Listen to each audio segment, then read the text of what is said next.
Greetings everybody and welcome back to the Bond Geek channel, and today we're going to answer the question, why has the series never really done much in the realms of animation?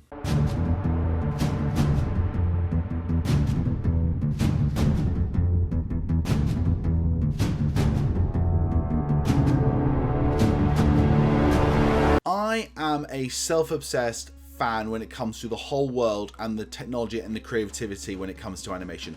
I love in how in animation you can really stretch the boundaries of different ways of telling a story and creating worlds which people can go into.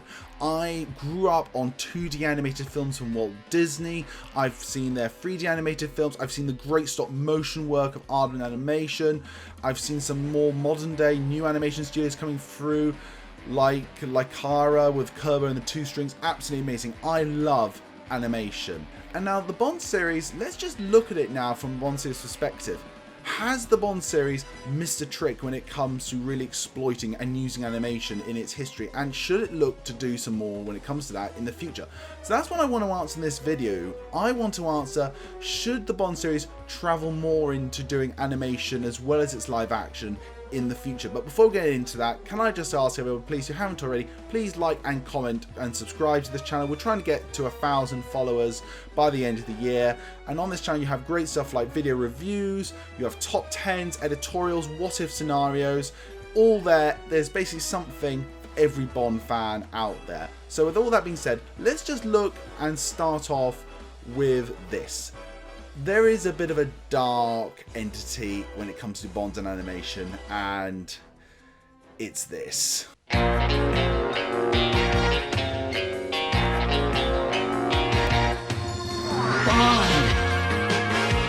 James Bond Jr.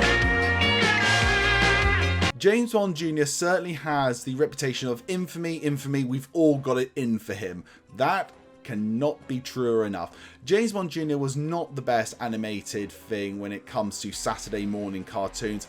I remember watching it when it was on a rerun on Channel 4 early in the mornings here in the UK, and even I as a young Bond fan was like, this isn't quite right, this isn't actually that good, I think this is hurting the brand. And ever since then, the whole James Bond Jr. scenario, I think, has really put Eon off ever doing anything spin-off related or animated again. But should it? So when it comes to maybe trying to do some spin-offs for James Bond again, should we look into the world of animation? Is there a way of keeping James Bond, the big cinematic experience on the screen, and doing some other things when it comes to animation on Amazon Prime? Well, I think there is. One of the big pros, I think, to animation could be that can help really bring in a young generation into James Bond. When I was a kid, animation was the thing. You had it in Saturday morning cartoons, you had it in your movies when I was watching Disney or Pixar. Animation was a thing most kids end up watching, and kids really get drawn to animation. So in order to get a younger generation, and if you will, the new generation, into James Bond, animation could be a massive tool in your toolkit in order to do this. I personally believe that the Bond series really needs to help and introduce new ways to help the young generation into James Bond. And we are making some strides now. We are getting a new video game. But animation is such a massive thing. And if you could do a really good sort of animated thing for a younger generation, even for sort of middling age, teenager generation, it could really help the series longevity and introduce a whole new generation to Bond, and we can get that new generation of fans. I wanted to give some examples of what I think the world of animation can give to James Bond, and some really cool ideas that you could do on Amazon that could be spin-offs to the main series without it being direct competition. And the first one is its own what if. Now, I don't know if any of you are Marvel fans out there, but Marvel recently did a what if show of multiple different scenarios within its MCU, and it's going to get a season 2. I really enjoyed this show. It wasn't like the best Marvel thing, but it was really cool to see what if scenarios in the series. And if you are new to the channel or old to the channel, you know I love looking at multiple what ifs.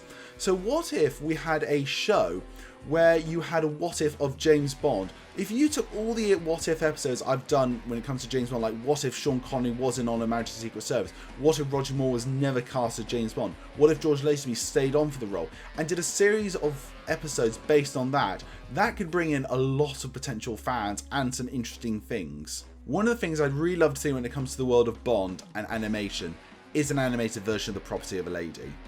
The Property of a Lady was the potential Timothy Dalton third James Bond film, which was going to be made, but eventually got self-morphed into Pierce Brosnan's Goldeneye.